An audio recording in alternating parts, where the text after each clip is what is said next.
न लागे इनका खाती है ताली बजा दीजिए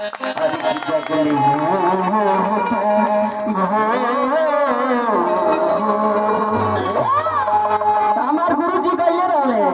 कौना भाव में सबके अपन अपन भाव ला राकेश भाई हमारा राइटर राकेश भाई जय हो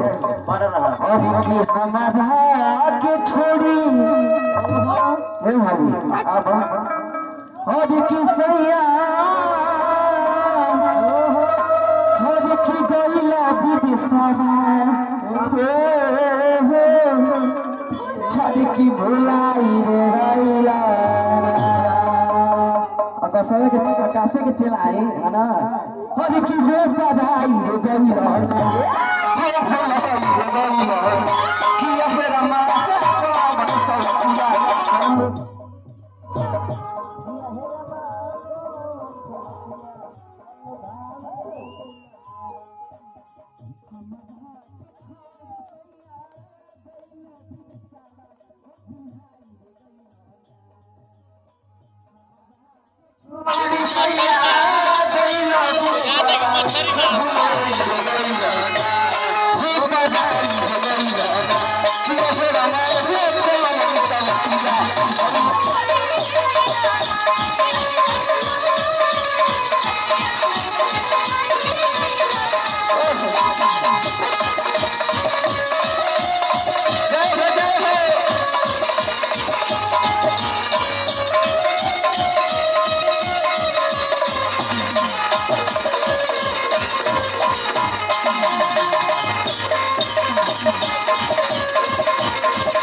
ठीक लगा तेनू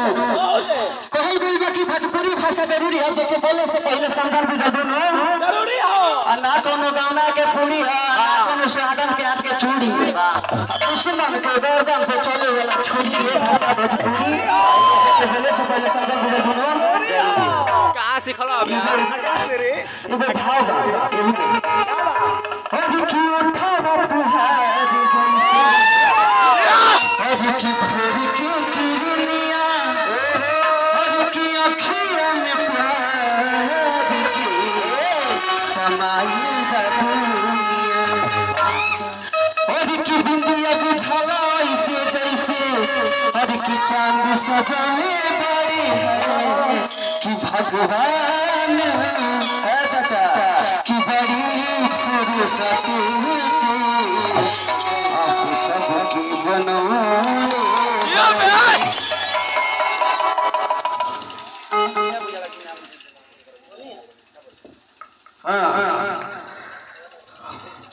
चली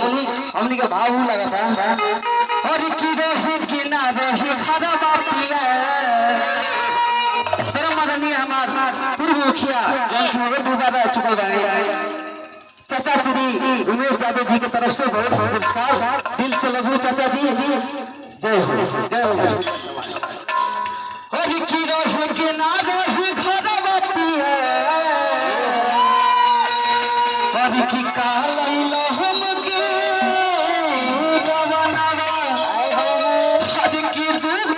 दुश्मन हर की बन के सही सुख भइल म्यूजिक डायरेक्टर मजीद भैया को प्रणाम करते हैं चाचा की रहे कि ना रही दिया